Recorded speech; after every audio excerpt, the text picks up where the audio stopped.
Pregnancy में बहुत सी महिलाओं को ये कंप्लेंट होती है कि उन्हें उनका बच्चा नीचे की तरफ जाता हुआ महसूस होता है या नीचे पेन होता है या सारा जोर नीचे की तरफ रहता है। तो यदि 9वें महीने से पहले ये दिक्कत आए, यानी आपके 35वें 36वें हफ्ते से पहले आपको ये दिक्कत आती है, तो मैं आज डॉक्टर पूजा रावल, गुरुजी रावल हॉस्पिटल सोनीपत से आपको बताने जा रही हूँ आपको क्या करना है। चौथे, पांचवें, छठे, सातवें, आठवें महीने तक बच्चा घूमता रहता है, वह एक ही पोजीशन में स्थिर नहीं रहता।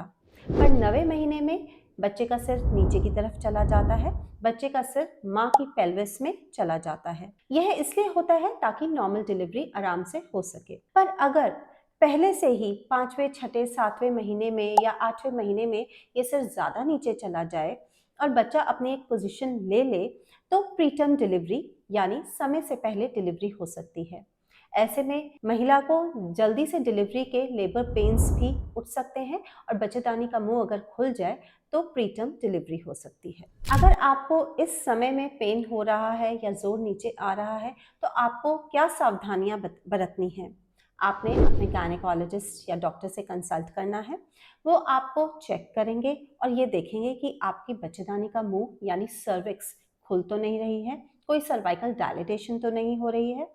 ऐसे में वो आपको सलाह देंगे कि आप बेड रेस्ट करिए, क्योंकि अगर आप ज़्यादा चलेंगे फिरेंगे तो इससे ग्रेविटी के प्रेशर से, ग्रेविटी के ज़ोर से बच्चा और नीचे की तरफ जाएगा। आप कोशिश करिए कि जब आप लेटे हैं तो आप लेफ्ट लैटरल पोजीशन यानी बाएं हाथ की करवट से ही लेटें। इससे बच्चे को ज़्यादा ब्लड सप्लाई मिलता है। अब लेट तो आप गए, बेड रेस्ट भी आप कर रहे हैं, पर अब आपको और क्या सावधानी बरतनी है? आपने पैरों को फुट एंड रेस करके रखना है, पैरों को ऊपर करके रखना है। उसको आप पिलो भी लगा सकते हैं अपने पैरों के नीचे, या कई लोग अपने बेड के नीचे ईंटें भी लगा लेते हैं। वो भी एक सेफ तरीका है कि जिससे आप ग्रेविटी के अगेंस्ट अपने पैरों को रेस करके रखेंगे। नेक्स्ट बात जिसका आपने ख्याल रखना है वो है कब्जी। कब्जी से आपने अपने आप को बचा के रखना है, क्योंकि यदि कॉन्स्टिपेशन होती है और आप स्टूल पास करते हुए जोर लगाएंगे तो बच्चा आपका और नीचे की तरफ खिसक जाएगा। अब आपने 2 से 3 लीटर पानी ज़रूर पीना है। आपने अपनी हाइड्रेशन वेल मेंटेन करके चलनी है। आप नारियल पानी, नींबू पानी, सूप, दूध, गाजर जूस कुछ भी ले सकते हैं, या फिर जो भी हरे पत्तेदार सब्जियां, फल सीजनल हैं उनके जूसेस ले सकते हैं। अगर आप हाइड्रेशन मेंटेन करके चलेंगे तो आप कब्जी से भी बचे रहेंगे और जो यूट्राइन कॉन्ट्रैक्शंस थोड़े बहुत डेवलप होते हैं वो भी रुक जाएंगे। हाइड्रेशन के साथ साथ आप अपना फाइबर इंटेक भी अच्छा रखिए, यानी आपने रिफाइंड प्रोसेस्ड फूड नहीं खाना। मैदा, तेल जो कि जैसे पाम ऑयल वगैरह है, ये सब चीज़ें ऐसी नहीं लेनी है।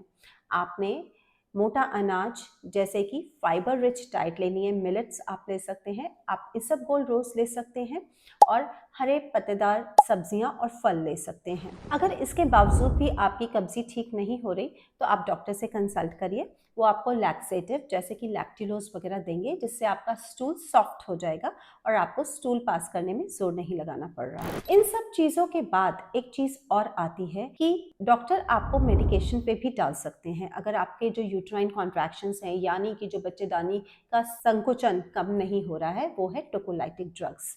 इसके इंजेक्शंस आते हैं, इसकी गोलियां भी आती हैं।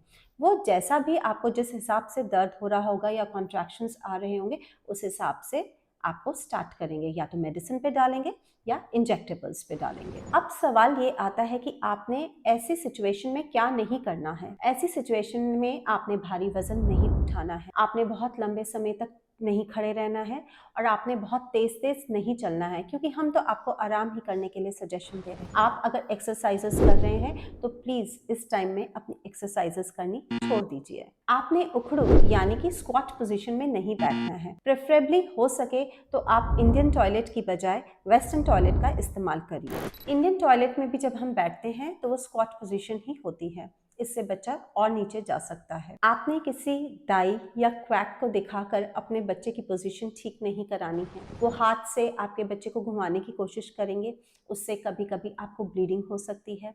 बल्कि प्रीटर्म पेन्स और स्टार्ट हो सकते हैं और कभी कभी बच्चा डिस्ट्रेस में जा सकता है, उसकी धड़कन भी बंद हो सकती है। प्लस अगर वो ज़्यादा ज़ोर से बच्चे को अंदर घुमा दे या दबाने की कोशिश करें तो आपका यूट्रस तक रप्चर हो सकता है। बच्चे की सेहत का ध्यान रखते रखते आपने अपने आप को स्ट्रेस में नहीं लाना है, आपने अपने आप को स्ट्रेस फ्री रखना है। आप उसके लिए डीप ब्रीदिंग एक्सरसाइजेस कर सकते हैं, मेडिटेशन कर सकते हैं।